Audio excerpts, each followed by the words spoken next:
Ella Mae Begay was enjoying her newfound luxuries. In early 2021, Ella Mae had solar panels installed on her house, which was in a remote part of Sweetwater, Arizona. The 62-year-old woman was finally able to have electricity instead of using oil lamps and candles. Ella Mae was well known to the Navajo Nation as she was a master rug weaver with exceptional talents. Her rugs, in fact, are likely located in homes all over the world.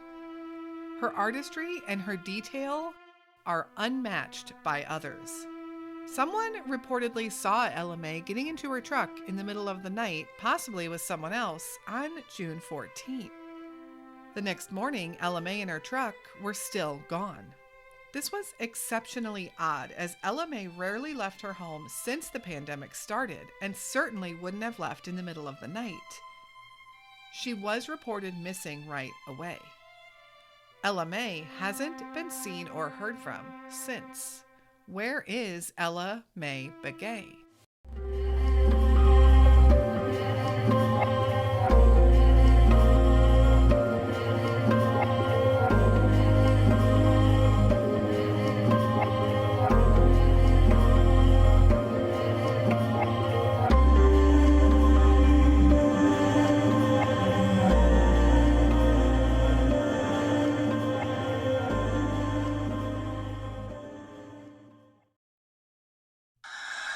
It's been 33 days. My aunt has been missing, and we haven't gotten any positive answers from law enforcement or FBI. Frustration over the lack of an answer, heartbreak, and worry over not knowing where the family matriarch and Navajo elder Ella Mae Begay is today. And we're trying to get answers by asking the same questions over and over. In an effort to push for answers, Serafina Warren decided to start walking to draw attention to her missing aunt. But now, this one family's effort has turned into something much bigger. I want to walk because I have to make a point. I'm walking for the missing Indigenous, the murdered. Every day, that's all I see. People going missing. Now, every step taken out here on Native American land is dedicated to these 61 active missing persons cases in the Navajo Nation, many of them Indigenous women who simply just disappeared. This could happen to anybody. In a video news release, Navajo Police Captain Leonard Redhorse acknowledges the pain felt by Ella Mae Begay's family. Police say since day one, they have been interviewing witnesses, canvassing the area, and following every lead coming into their office. They ask the community for understanding and patience. From the Navajo Police Department, we'll share information as it becomes available, and as long as it protects the potential criminal investigative conduct that's occurring out in the field. Warren continues to remain hopeful her auntie is alive. I'm not looking for sympathy. I'm looking for support. Within these woven rugs, a scene The Monument Valley Monument. with a story created by Ella Mae. She was very talented as far as actually putting action into her rugs. Textiles Seraphine now holds on to. It's all she has. It's just getting harder to have any more hope that she's still alive. I just want to find her.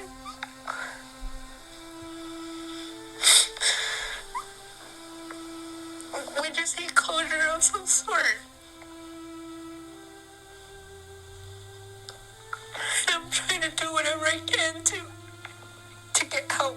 I can't show her respect while she's laying out there when I know what talent she has and what she meant to us. I cannot not bring her home.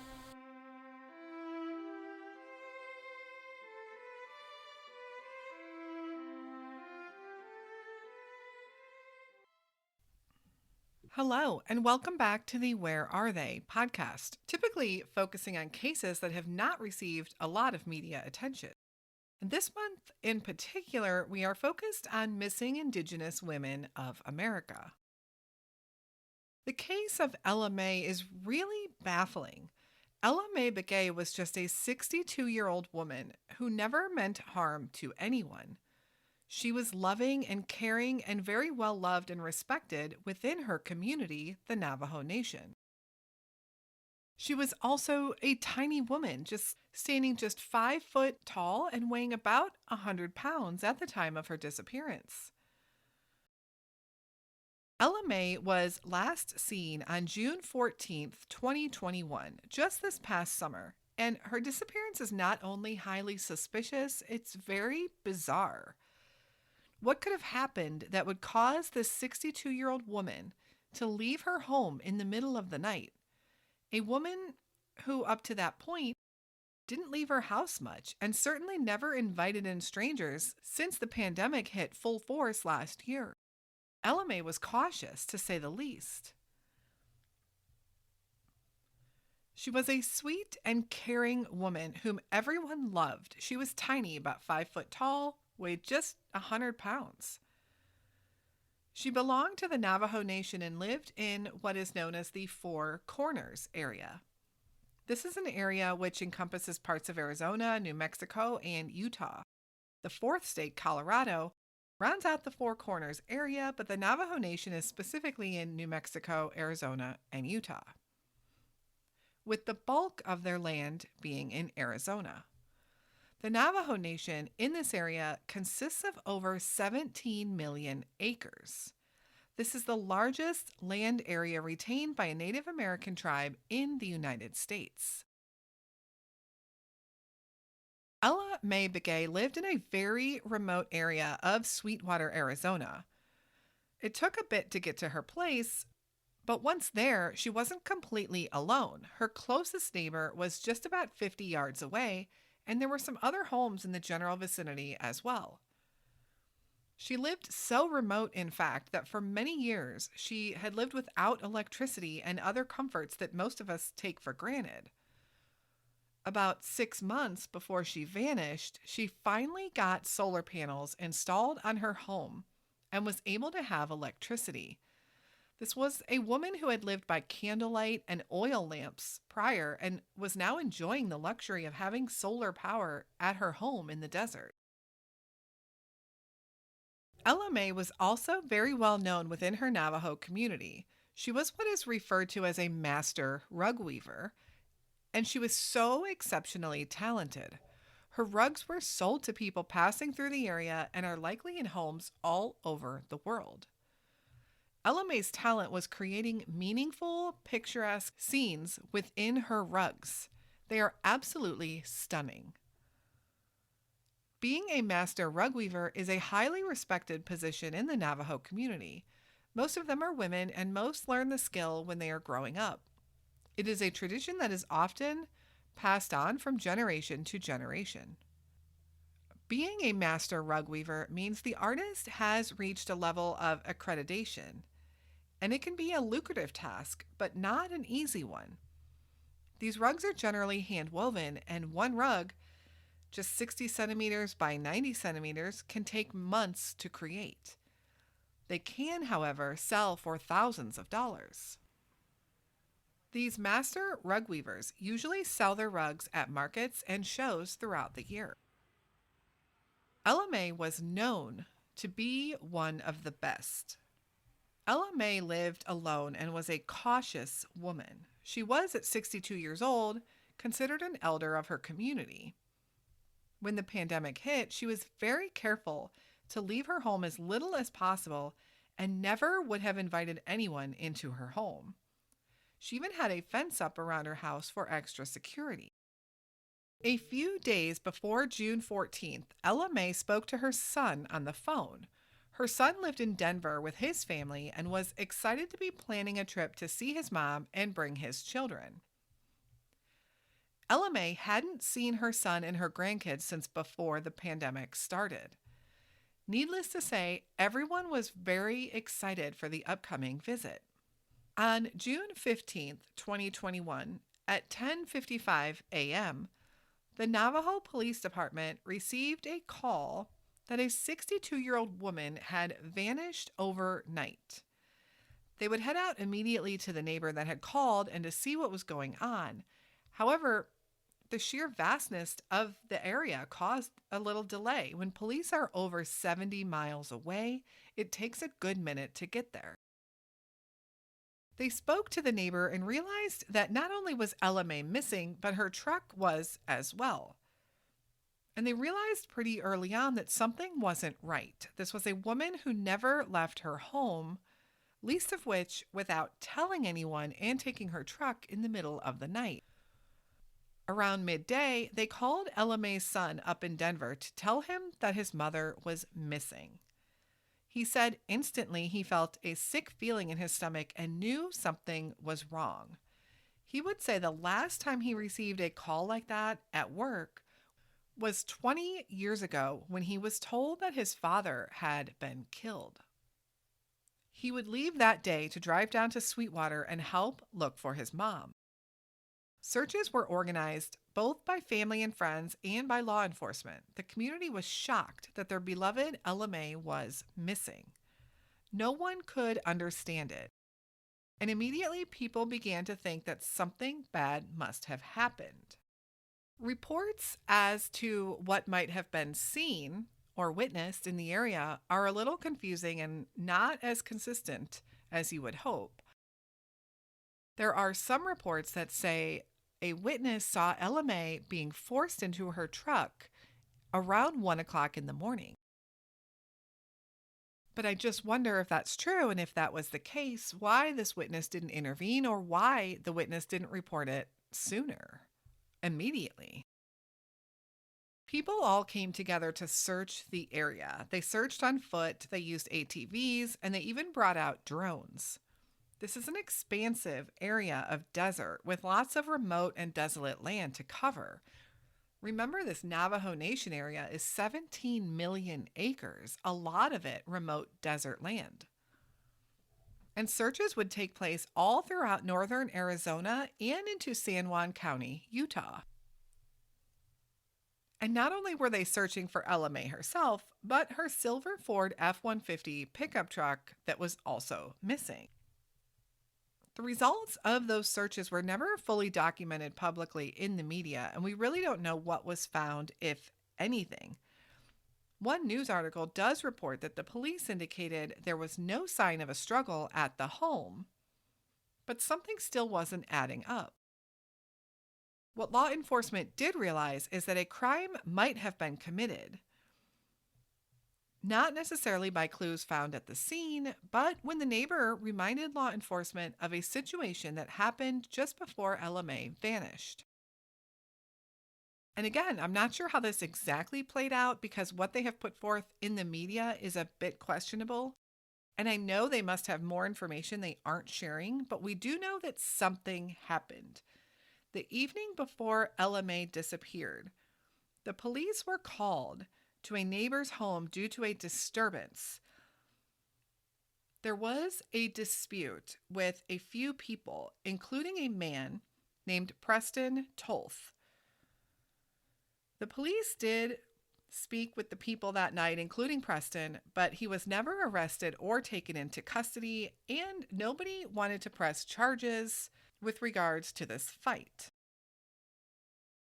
We don't know much about this man at all. We know that this Preston Tolth was just a 21-year-old that did not live in the Sweetwater area. But did he even have a reason to be there? Did he have family there? What was he doing? These are a lot of questions we don't have the answers to. What we do know is that he was not arrested, and the police said they found no connection between him and the Begay family. But they wanted to speak to him regarding Ella Mae's disappearance. Not necessarily thinking he had anything to do with her case, but just in case he might have witnessed something. But Preston Tolth was nowhere to be found. He was immediately labeled as a person of interest in Ella Mae's disappearance. On June 17th, the police put out an announcement that they were looking for Preston Tolth and wanted to speak to him regarding Ella Mae. Preston would be found in Thoreau, New Mexico, where he allegedly lived. Thoreau, like Sweetwater, Arizona, is predominantly a Navajo Nation. When Preston was found in Thoreau, they were able to arrest him on unrelated warrants on battery charges. He was questioned in the case of Ella Mae, but wouldn't admit to anything. He was then extradited to San Juan County, Utah, where he had a warrant for failure to comply. And interestingly, San Juan County is one of the areas that has been searched for Ella Mae. Preston would actually remain incarcerated until October 15th when he was released, which is less than 2 weeks ago as of the airing of this podcast. And family remains infuriated over the lack of evidence and the reality that Preston is out of jail. Ella Mae's niece, Seraphine Warren, has worked at the media for her aunt, led searches, and even walked 150 miles from Ella Mae's home to get the attention of the Navajo police officials. She walked from Ella Mae's home in Sweetwater to the Navajo Nation capital of Window Rock, where she did meet with Jonathan Nez, president of the Navajo Nation. Law enforcement and officials have stated they are doing everything they can in the search for Ella Mae, but Ella Mae's family believes they could do much more. On June 20th, only 5 days after Ella Mae disappeared, local law enforcement changed the classification of her case from missing to homicide, bringing in help from the FBI. Searches have continued, and there have been many events held to create awareness for Ella Mae.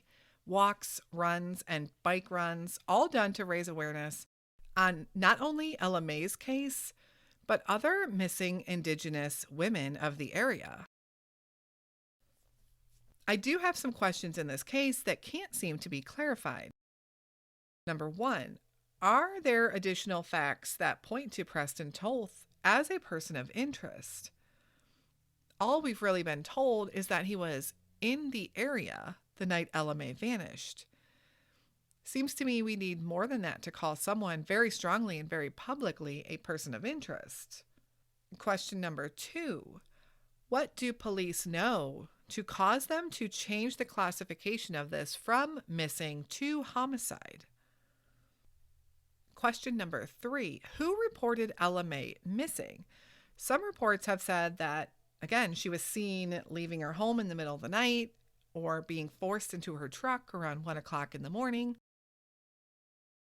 And if that's the case, she wasn't alone? Or did someone just see her truck leaving? The details are not very clear about that initial report. So what are the theories in the case of missing 62-year-old Ella Mae? Theory number 1, Preston Toth. I believe there is more to this person of interest than has been reported, but without knowing what, it's hard to make any kind of judgment on that. It can't be ignored that his name has been heavily connected to Ella Mae since her disappearance, however. But what would be his motive? Robbery, theft? Remember, there was no known connection between Preston and Ella Mae Begay or the Begay family. Specifically, 62-year-old Ella Mae, and Preston himself was only 21 years old in June. Did Preston Toth do something to Ella Mae? And if so, where is she? Theory number 2, stranger danger. Perhaps there is someone we aren't even aware of that is involved in Ella Mae's disappearance. Without any concrete evidence pointing to Preston, we need to keep an open mind and investigate all avenues. But again, what would be the motive? The only ones I can think of, again, are burglary and robbery. Or maybe someone needed a vehicle to get out of the area and tried to steal Ella Mae's when something happened between them. But then I just think, why not steal the woman's truck and leave her be? Certainly a 62-year-old woman who weighed 100 pounds and was only 5 foot tall could be overtaken. You could grab her keys and leave. Unless she knew them. Or did she have a weapon? But all of this, again, is total speculation. Theory number 3, Is it someone else that she knew? Piggybacking off of our last theory, maybe someone did intend to steal her truck, but Ella Mae witnessed it or saw this person, and since she could identify them, they had to take action. Again, pure speculation. Theory number 4. Ella Mae left the area and had an accident.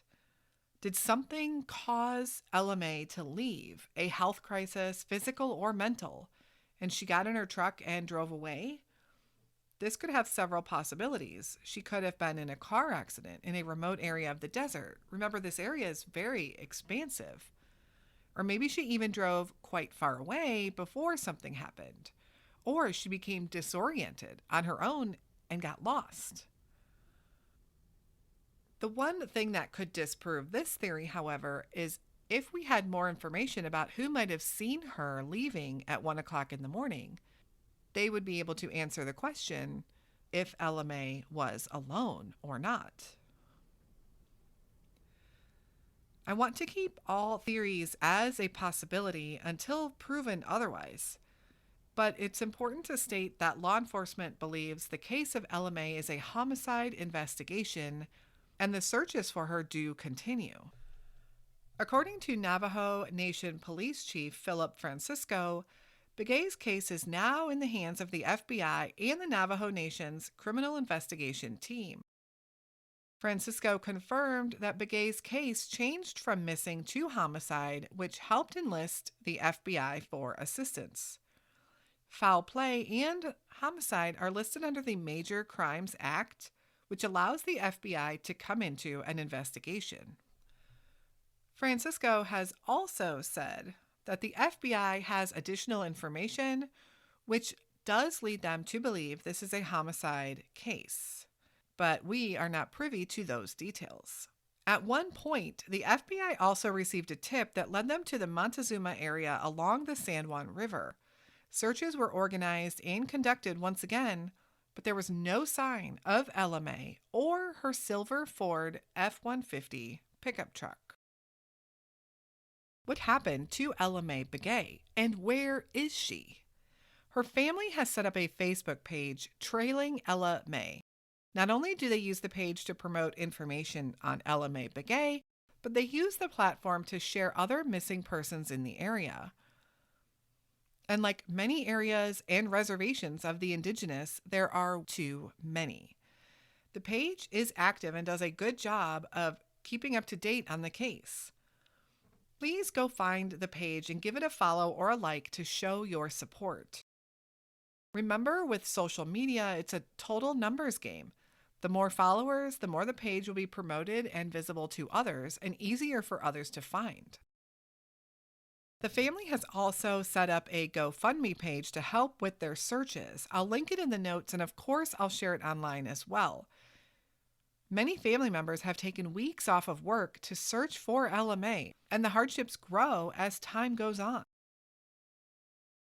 I did find an interesting story in the Salt Lake Tribune in which a woman on the East Coast had heard the story of Ella Mae being missing. She had actually purchased a couple of Ella Mae's rugs before, once at an antique shop in Michigan and once online from a gallery. She wanted to step up and help fundraise to help the search efforts, and she shared pictures of the rugs she had bought from Ella Mae. Ella Mae Begay was 5 foot tall and weighed 100 pounds at the time of her disappearance. She had short, chin-length hair and usually wore glasses. Also missing is Ella Mae's silver F-150 pickup truck with tinted windows, Arizona license plate number AFE 7101. That's Alpha Frank Echo 7101. Ella Mae is a grandmother, mother, caregiver, aunt, and a friend to many, so many. There are people out there wondering every day where she is and wanting to bring her back home where she belongs. You heard at the beginning of this episode the pleas and the cries from Seraphine Warner, Ella Mae's niece. The family wants to bring her home. If you have any information on the whereabouts of Ella Mae Begay, please contact the Navajo Nation Police Department's Shiprock District at 505-368-1350 or 505-368-1351, and they will direct the call to the right person in charge. Please share Ella Mae's story any way you can. Someone must know something. Thank you so much for listening to Ella Mae's story, a mysterious and baffling one as a 62-year-old woman vanished in the middle of the night without a trace. I'm certain that someone out there knows something. We will be back again next week with another Unsolved Missing Persons episode. And until then, stay safe and hug your loved ones.